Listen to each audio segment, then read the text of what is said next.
It was 1961 in the Tetons in Wyoming.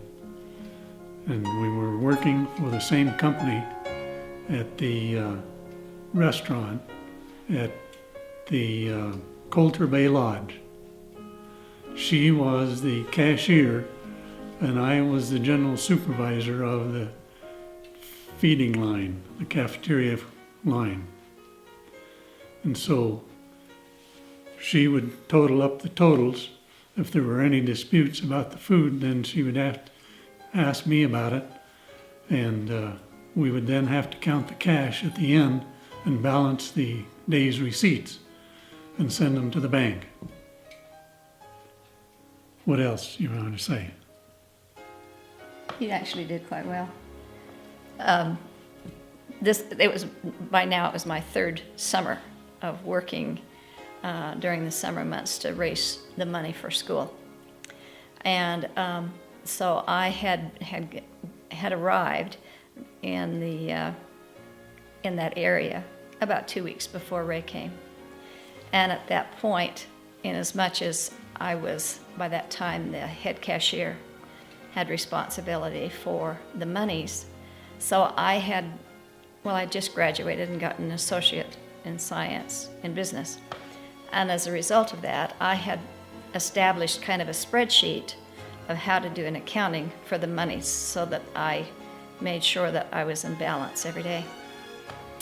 And so close to the end of a lunchtime shift, because we would do morning lunch and the evening meal, and close to the end of that we did not have a whole lot of business right at that time, and so I was kind of studying this sheet. And Mr. Eckhart, who had the responsibility, was the general manager for the area, walked in with a young man, and he said, "I would like to introduce you to the man who is ultimately going to be your boss." He then introduced me to Ray. We chatted for just a few minutes, and then more people were coming through the line. And so that was the end of the conversation. And then that continued, and then after things kind of quieted down, Ray came back over and he said, "What is it that you're studying?" And I explained it to him, and he said, "Well, could I look at it for just a few minutes?"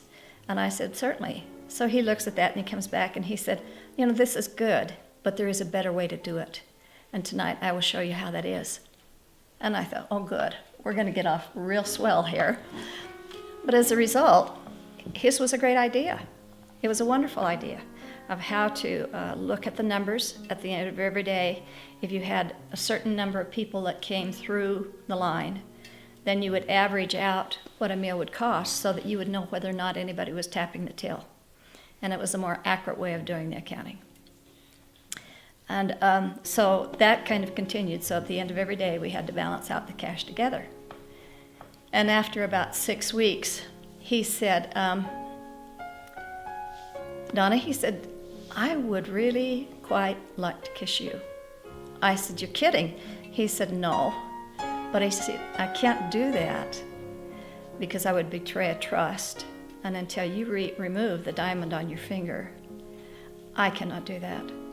Would you consider returning that diamond?" I said, "I don't know. I really have to think about that." So I went home that evening and I prayed a good part of the night. And I thought about it and thought about it. Well, my matters of the heart was my uncle. And so I called my uncle the next morning and I said, "Uncle Dale, what do I do?" And he said, "Well, tell me more about these two individuals in your life." So we talked that through. And he said, "What are his great strengths?" And I said, "Well, he's a spiritual giant. I don't come anywhere close to that." And he said, "Well, what else about him is good?" And I said, "Well, I said, we really are on the same thought pattern when it comes to handling finances." And he said, "Honey," he says, "I haven't shared with you that I'm going through a divorce right now." And he said, "Our ultimate problem is money." And he said, "If you have found somebody that you think alike in terms of money, I think you ought to think very seriously about your decision." I said, "Yeah, but I break this engagement. He has never mentioned marriage. He has never even, I don't even know if he would really be interested in going out with me." And he said, "Honey, I think you better think that through very seriously." So I called the other young man, had him come, we talked. And then unbeknownst to me, he went over and talked with Ray. And I don't really know what your conversation was, but within a 24-hour period of time, the ring was gone. We started to date at that point, and nothing too serious. We just had a good time, really had a good time. Nothing really romantic. And about a month later, I was sitting again in the same place, and Ray walks up behind me, and it's very busy, and he leans down and he whispers, and he said, "What temple do you want to be married in?" And I said, What? And he just smiled and turned and walked away. And I thought, oh my gosh.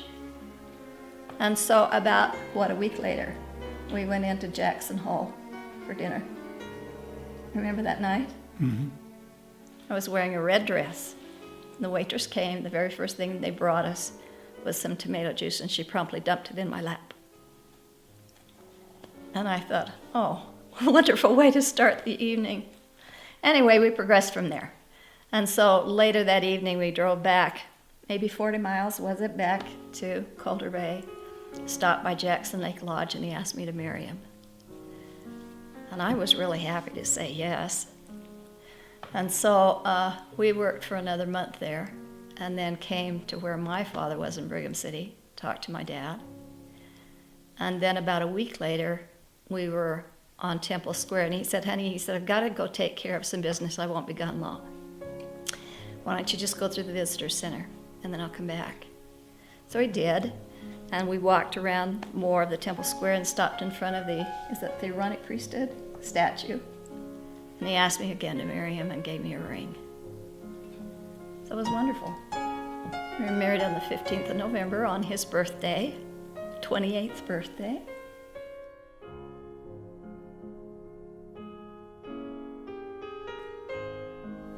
49 years ago. 49 years ago this year, this week.